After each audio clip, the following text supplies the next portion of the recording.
Tips olahraga untuk pemula. Sakit itu mahal.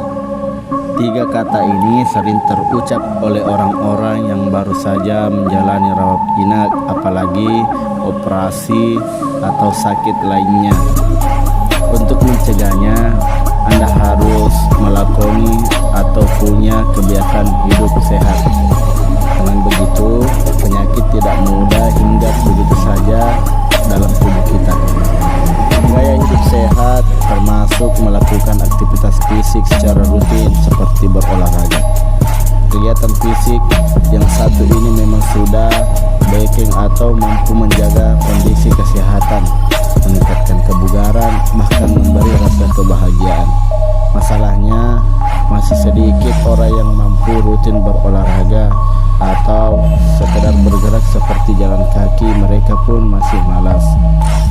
Mereka beralasan karena kesibukan pekerjaan membuat mereka mager alias malas bergerak, termasuk di hari libur atau akhir pekan sekalipun. Apalagi orang-orang sekarang yang tidak pernah berolahraga tentu akan meningkat risiko kehadiran berbagai macam penyakit di dalam tubuhnya, termasuk penyakit-penyakit yang memerlukan biaya tinggi, komplikasi, bahkan membahayakan jiwa mereka sendiri. Padahal melakukan aktivitas olahraga tidaklah seribet atau sesulit yang kita bayangkan. Tinggal sekarang apakah kita mau memulainya atau tidak. Ya, kendala utama bagi yang tidak biasa atau sudah lama tidak berolahraga dalam memulainya. Untuk itu, Anda harus punya motivasi atau dorongan dengan tujuan tertentu dulu. Menurut Fahmi Fahrezi, instruktur fitness profesional yang juga merupakan dosen olahraga di UNJ Universitas Negeri Jakarta, biasanya ada 3 alasan utama orang mau berolahraga. Yang pertama, baru sembuh dari penyakit sehingga dokter menyuruh mereka untuk berolahraga. Yang kedua, memang memiliki passion dalam olahraga. Dan yang ketiga, ingin bugar dan sehat. Masing-masing alasan ini berdampak pada porsi dan jenis olahraga yang mereka geluti. Misalnya, bagi mereka yang kolesterolnya tinggi, tidak cukup hanya olahraga rutin, tapi juga harus dibarengi dengan pola makan sehat. Bila terkait passion, lebih leluasa, tidak terlalu banyak persyaratan hal itu. Setelah memiliki motivasi yang kuat, langkah selanjutnya adalah memulai dengan kegiatan olahraga yang menyenangkan dulu. Kalau saya merekomendasikan olahraga yang melibatkan tim, jadi bisa berbagi dan bekerja sama, seperti olahraga bermain volley, basket, atau lainnya. Fahmi menyarankan tenis meja, badminton, futsal sebagai pilihan utama saat baru memulai olahraga. Bisa juga kita mengambil opsi lari bareng bersama rekan kerja. Kebersamaan akan membuat semangat kita berolahraga terjaga. Ingat, pemanasan. Untuk pemula jangan sampai lupa melakukan teknik dasar. Ini penting untuk mencegah kram hingga cedera yang lebih parah. Kan tidak lucu ketika ingin bugar malah dirawat di rumah sakit. Untuk memulai, waktu ideal berolahraga adalah 3 kali dalam seminggu. Mengapa? Soalnya dengan pola tersebut tubuh memiliki waktu sehari untuk pemulihan. Ini sangat baik bagi kita pemula. Yang jelas berbeda kondisinya dengan atlet atau olahragawan.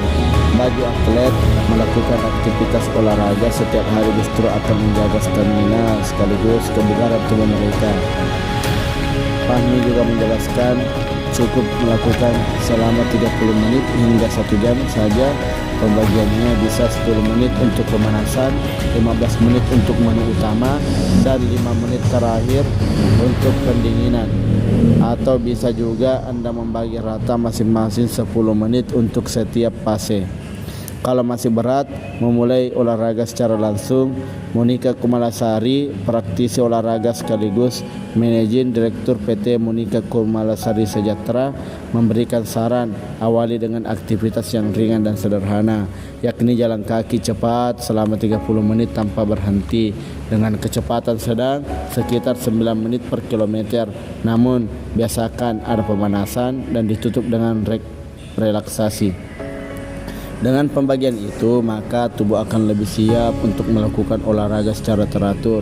Setelah jalan kaki, Monika juga sangat merekomendasikan lari pagi, sebab Anda bisa melakukannya dengan mudah di mana saja dan tidak terlalu banyak syarat, dan hasilnya juga cepat Anda rasakan lantaran lebih banyak lemak dalam tubuh yang terbakar.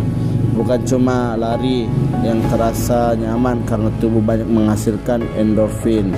Sepanjang hari mood akan bagus. Selanjutnya adalah bersama pelatih. Menurut Monika, jika memungkinkan baiknya jika kita mulai olahraga bersama seorang pelatih atau trainer. Bagi dia, kehadiran pelatih akan membuat hasil olahraga kita lebih baik. Pelatih akan membuat program latihan sesuai dengan target dan kondisi tubuh kita. Hasilnya pun akan teratur. Pelatih juga biasa memberikan Anda menu makan yang sehat, menunjang aktivitas olahraga. Nah, setelah memulai olahraga, tantangan selanjutnya adalah bagaimana kita bisa konsisten menjalaninya. Salah satu resep dokter menurut Fahmi menciptakan iklim kompetisi di dalam sesama rekan kerja berlatih. Ia yakin ini membantu memompa semangat kita untuk terus berolahraga. Penghargaan juga bisa jadi stimulus yang menarik. Bagaimana? Apakah Anda sudah menentukan jenis olahraga dan siap untuk memulainya? Kalau bukan sekarang, siapa lagi? Anda harus meluangkan waktu kalian untuk bisa memulai berolahraga, karena olahraga adalah investasi kalian untuk ke depan. Terima kasih.